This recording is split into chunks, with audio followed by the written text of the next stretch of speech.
Hello guys, പത്തരമാറ്റിൻ്റെ പുതിയ വീഡിയോയിലേക്ക് എല്ലാവർക്കും സ്വാഗതം.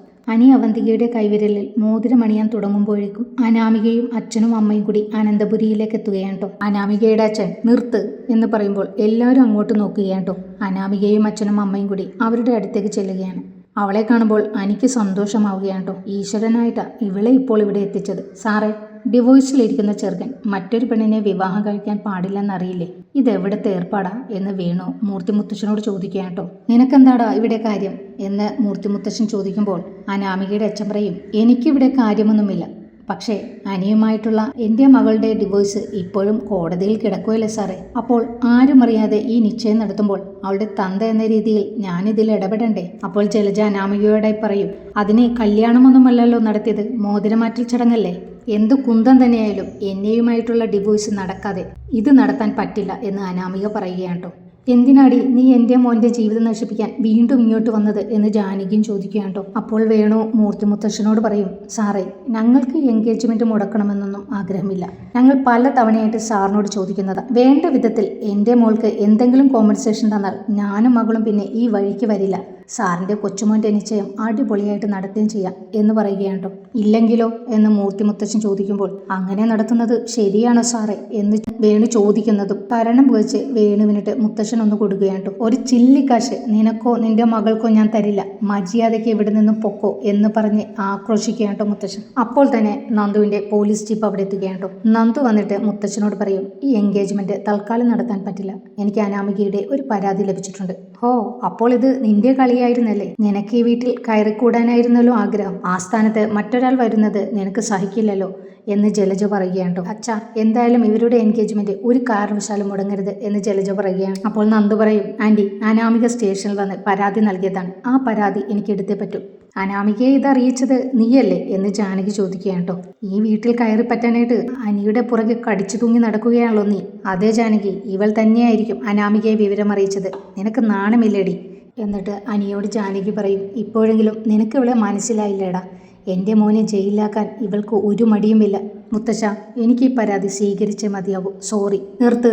നന്ദു അവളുടെ ഡ്യൂട്ടിയാണ് ചെയ്യുന്നത്, അത് തടസ്സപ്പെടുത്താൻ ആർക്കും അവകാശമില്ല എന്ന് മൂർത്തിമുത്തച്ഛൻ പറയുകയാണ് കേട്ടോ. അതേസമയം അനിക്കാണെങ്കിൽ എന്തെന്നില്ലാത്ത സന്തോഷമാവുകയാണ് കേട്ടോ. നന്ദു പറയും പോലെ പലപ്പോഴും ദൈവത്തിൻ്റെ ഒരു ഇടപെടൽ നമ്മുടെ കാര്യത്തിലും ഉണ്ടാകാറില്ലേടാ.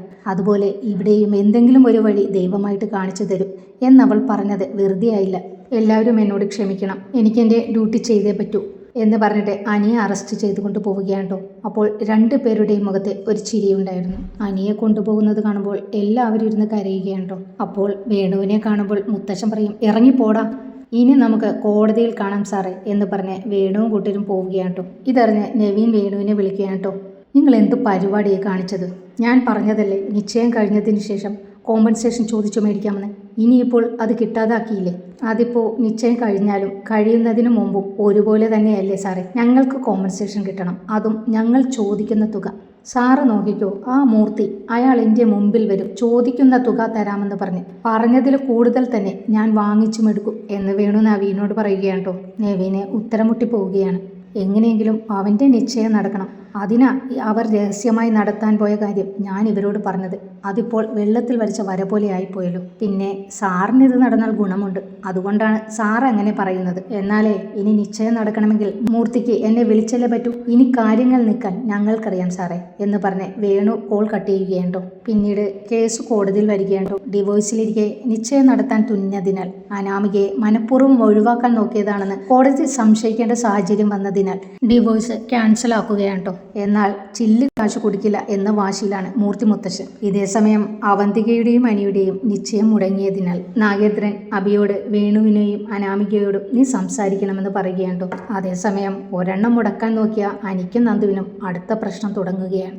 നവീൻ്റെ വീട്ടുകാർ നന്ദുവിനെ പെണ്ണ് കാണാൻ ചെല്ലുകയാണ് കേട്ടോ. നയനയും ആദർശും നവ്യയും വന്നിട്ടുണ്ട് കേട്ടോ. അങ്ങനെ പെണ്ണ് കാണൽ ചടങ്ങിന് ശേഷം നയന നന്ദുവിനോട് പറയും, നന്ദു, നിനക്കെന്താ നവീനുമായിട്ടുള്ള ആലോചന ഇഷ്ടമായില്ലേ? നിന്റെ മുഖത്ത് സന്തോഷമൊന്നും കാണാനില്ലല്ലോ. ഹേയ്, അതൊന്നുമല്ല ചേച്ചി, നവീനേട്ടനെ ചെറുപ്പത്തിൽ പരിചയമുള്ളതല്ലേ. ഞാൻ നവീനേട്ടനെ അങ്ങനെയൊന്നും കണ്ടിട്ടില്ല. തന്നെയുമല്ല, എനിക്കിപ്പോൾ വിവാഹം വേണ്ട മോളെ. നവീൻ നല്ല പയ്യനല്ലേ. അതുമല്ല, നവീൻ്റെ കുടുംബക്കാരെയൊക്കെ നമുക്കറിയാം. എന്തായാലും നവീൻ നിന്നെ പൊന്നുപോലെ നോക്കും. അതോ നിനക്കിനിയും അനിയുമായിട്ട് വല്ല ചുറ്റിക്കളിയുമുണ്ടോ? അന്ന് നിശ്ചയം മുടങ്ങിയപ്പോൾ ഏറ്റവും കൂടുതൽ സന്തോഷിക്കുന്നത് അനിയായിരുന്നു. അത് പിന്നെ അവന് അവന്തികയുമായിട്ടുള്ള വിവാഹം ഇഷ്ടമില്ലായിരുന്നല്ലോ. ഇത് കേട്ടുകൊണ്ടുവന്ന കനക പറയും, ഇനിയിപ്പോൾ അനിയുമായി നിനക്ക് ഇഷ്ടമാണെന്ന് പറഞ്ഞാൽ കൂടി ഇത് ഞാൻ നടത്തി തരാൻ പോകുന്നില്ല. അന്ന് നീ അനിയെ അറസ്റ്റ് ചെയ്ത് കൊണ്ടുപോയപ്പോൾ ആ ജാനകി എന്തൊക്കെയാ പറഞ്ഞത്? കൂടെ ആ ജലജയും ഉണ്ടായിരുന്നു. കാശ് മുടക്കാതെ അടുത്ത മോളെ കൂടി അനന്തപുരിയിലേക്ക് അയക്കാൻ കച്ചകെട്ടി ഇറങ്ങിയിരിക്കുക തള്ളയും മോളും എന്നാ പറഞ്ഞത്. അതുകൊണ്ട് നന്ദൂട്ട, ഒരു കാരണവശാലും അനിയുമായുള്ള വിവാഹം ഞാൻ ജീവനോടെ ഇരിക്കുമ്പോൾ നടത്തില്ല. ഞാൻ വെറുതെ പറയുകയല്ല. എൻ്റെ ശവത്തിൽ കയറി നിന്നേ നീ താലി കെട്ടു. എന്തൊക്കെയാ അമ്മേ ഈ പറയുന്നത്? എത്ര പ്രാവശ്യം പറഞ്ഞു ഞാനും അനിയുമായിട്ട് ഒരു ബന്ധവുമില്ലെന്ന് എന്ന് പറഞ്ഞ് നന്ദു ദേഷ്യത്തോടെ അവിടെ നിന്ന് പോവുകയാട്ടോ. പിന്നീട് കനക ഗോവിന്ദനോട് പറയുകയാട്ടോ, ഗോവിന്ദേട്ടാ, അനിയെ നന്ദു അറസ്റ്റ് ചെയ്തതുകൊണ്ടാണ് ഈ നിശ്ചയം മുടങ്ങിയത് എന്ന് പറഞ്ഞുകൊണ്ട് ജാനകി ഇനിയും നമ്മളെ നാണം കെടുത്തുന്ന രീതിയിൽ സംസാരിക്കും. അതുകൊണ്ട് നവീൻ മോനുമായിട്ടുള്ള വിവാഹം എത്രയും പെട്ടെന്ന് നടത്തണം. അതേ കനകെ, നവീൻ നല്ല പയ്യനല്ലേ, എത്രയും വേഗം നമുക്കത് നടത്താം. പിന്നീട് നന്ദുവും അനിയും തമ്മിൽ കണ്ടുമുട്ടുകയാട്ടോ. എടി, ഒരു കാര്യം മുടക്കി ആശ്വസിക്കുന്നതിന് മുന്നേ തന്നെ അടുത്തത് വന്നല്ലോ. ഇനിയിപ്പോൾ നമ്മൾ എന്താ ചെയ്യുന്നത്? എനിക്കറിയില്ല. ഈ തവണ അമ്മ സ്ട്രോങ് ആണ്. ചാകുമെന്നൊക്കെയാ ഭീഷണി. അത് എല്ലാ അമ്മമാരും അവരുടെ ഇഷ്ടത്തിന് കാര്യങ്ങൾ നടത്താൻ അങ്ങനെയൊക്കെ പറയുന്നതാടി. അല്ലടാ, ഇതങ്ങനെയല്ല. അന്ന് നിന്നെ അറസ്റ്റ് ചെയ്തുകൊണ്ട് പോയതിന് ശേഷം നിന്റെ അമ്മയും അബിയുടെ അമ്മയും വേണ്ടാത്തതൊക്കെയാ പറഞ്ഞത്. അത് അമ്മയ്ക്കും അച്ഛനും നല്ല വിഷമം ഉണ്ടായിട്ടുണ്ട്. ഞാൻ അതാണ് നിന്നോട് പറഞ്ഞത്, നമുക്ക് ഒളിച്ചോടി രജിസ്റ്റർ മാരേജ് കഴിക്കാമെന്ന്. ഏയ്, അതൊന്നും നടക്കില്ലടാ. പിന്നീട് കനകയ്ക്കും ഗോവിന്ദനും കല്യാണക്കാര്യം ഓർത്ത് ടെൻഷൻ ആവുകയാണ്ടോ. ഗോവിന്ദേടാ, നവീൻ മോൻ്റെ നിലക്കും വിലയ്ക്കും അനുസരിച്ച് നമ്മൾ എന്തെങ്കിലും കൊടുക്കണ്ടേ? പിന്നെ അവനല്ലെങ്കിലും നല്ല ബന്ധം കിട്ടും. അത്ര നല്ല കുടുംബക്കാരും അവനൊരു പേരെടുത്ത വക്കീലുമല്ലേ. നന്ദൂട്ടന് നല്ലൊരു ജോലി ഉണ്ടെങ്കിലും കടം തന്നെ നല്ലൊരു തുക ഇതിനകം കൊടുത്തു കഴിഞ്ഞു. നയനെയും നവിയെയും സഹായിക്കുമായിരിക്കും. പക്ഷേ ഇനി അനന്തപുരിക്കാർ തരുന്ന പൈസ വെച്ച് എൻ്റെ നന്ദൂട്ടൻ്റെ വിവാഹം നടത്തണ്ട. അതേ കനകെ, പക്ഷേ ഇത്രയും തുക അത് നമ്മൾ എന്ത് ചെയ്യും? പിന്നീട് അബി വേണുവിനെയും അനാമികയും കാണുകയാണ്ടോ. ഈ നിശ്ചയം നടന്നിരുന്നെങ്കിൽ നിങ്ങൾക്ക് ആ കാര്യം പറഞ്ഞുകൊണ്ട് എന്തെങ്കിലും കോമ്പൻസേഷൻ മേടിക്കാമായിരുന്നില്ലേ? ഇപ്പോൾ എന്തായി എന്ന് അബി ചോദിക്കുകയാണ്ടോ. അതൊക്കെ അവിടെ നിൽക്കട്ടെ. ഈ കാര്യം ഞങ്ങൾ വല്ലവരും പറഞ്ഞറിഞ്ഞത്. അബിയുടെ അനിയത്തിയുടെയും അനിയുടെയും നിശ്ചയകാര്യം ഞങ്ങളെ ഒളിപ്പിച്ചു വെച്ചത് എന്തിനായിരുന്നു? അതെ, ഞാൻ നേരത്തെ പറഞ്ഞാൽ നിങ്ങൾ അച്ഛനും മോളും ഇതുപോലെ എടുത്തു ചാടുമെന്ന് എനിക്കറിയാമായിരുന്നു. അത് കഴിഞ്ഞിട്ട് പറയാമെന്നാണ് ഞാൻ വിചാരിച്ചത് എന്ന് അബി കള്ളം പറയുകയാണ്ടോ. അതല്ലെങ്കിലും ഇവളുമായി ഡിവോഴ്സ് വേണമെങ്കിൽ മൂർത്തിക്ക് കോമ്പൻസേഷൻ തന്നേ പറ്റൂ. എന്നാലേ സാറിൻ്റെ അനിയത്തിയുമായിട്ട് അനിയുടെ നിശ്ചയം നടക്കും. സത്യത്തിൽ ഇവർക്ക് എത്ര രൂപ വേണമെന്ന് ചോദിച്ച് അത് കൊടുത്ത് അവന്തികയുടെയും അനിയുടെയും നിശ്ചയം നടത്തണമെന്ന് പറയാനാ നാഗേന്ദ്രൻ അബിയെ വിട്ടത്. പക്ഷേ പൈസയ്ക്ക് ആർത്തിയുള്ളതിനാൽ അത് പരമാവധി കുറച്ചു കൊടുക്കാനാണ് അബി പ്ലാൻ ചെയ്യുന്നത്. വേറൊരു ലാംഗ്വേജിലുള്ള കഥ തന്നെയാണിത്. ശരിക്കും ജാനകിക്ക് നന്ദുവിനെ ഇഷ്ടപ്പെട്ട് അനിയുടെ നന്ദുവിൻ്റെ കല്യാണം നടത്തി കൊടുക്കുന്നതാണ് ഏറ്റവും നല്ലതെന്ന് എനിക്ക് തോന്നുന്നത്. ശരിക്കുമുള്ള ഈ കഥയിൽ അങ്ങനെയാണ് സംഭവിക്കുന്നത്. ഇതിലിനി എങ്ങനെയാണ് വരുന്നതെന്നറിയില്ല.